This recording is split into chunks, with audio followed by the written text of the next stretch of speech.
Hello guys, இன்னைக்கு நம்ம பீர்க்கங்காய் பொரியல் எப்படி பண்றதுன்னு பார்க்கலாம்.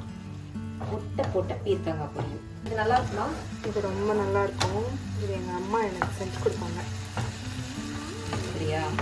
ஒரு பேனில் வந்து ஆயில் போட்டு கடுகு சீரகம் போட்டு அது கூட பீர்க்கங்காய் போட்டு அப்புறம் மசாலா என்ன போட்டீங்க?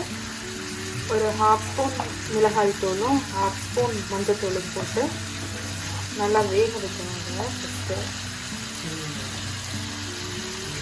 மசாலாவெல்லாம் கலக்கிட்டு தண்ணி ஊற்றி வரணும். இதுலேருந்து கொஞ்சம் வாட்டர் வரும்.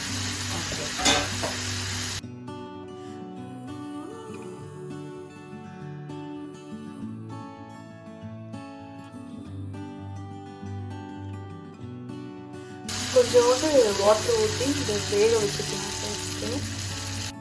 பீர்க்கங்காய் வந்து நான் சாப்பிட்டதே கிடையாது. சாப்பிட்டதே கிடையாதா?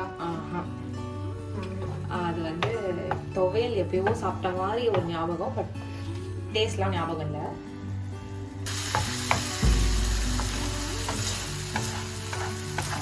அவ்வளோதான்.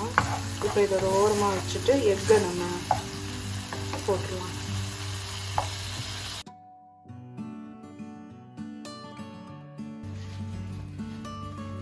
லைட்டாக ஆயில் போட்டுக்கலாம். இப்போ எக் போடுறோமே, ஹோல் டிஷ்ல வந்து எக் ஸ்மெல் வராதா? நல்லா தான் இருக்கும். நம்ம எக்கு பொடி மாஸ் எப்படி சாப்பிட்றோமோ அது மாதிரி தான் இருக்கும். கூட கொஞ்சம் வெஜிடபிள், கொஞ்சோண்டு சில்லி ஃப்ளேக்ஸ் ஆட் பண்ணிக்கலாம். கொஞ்சம் பெப்பர், அவ்வளோதான். இது ஒரு பயங்கர சிம்பிள், ஹெல்தி, டேஸ்டியான டிஷ் அப்படின்னு சொல்கிறாங்க. நீங்கள் நான் சாப்பிட்டு பார்த்துட்டு நான் கமெண்ட் பண்ணுறேன் டேஸ்டாக இருக்கா இல்லையான்னு. நீங்களும் ட்ரை பண்ணிவிட்டு கமெண்ட் பண்ணுங்கள்.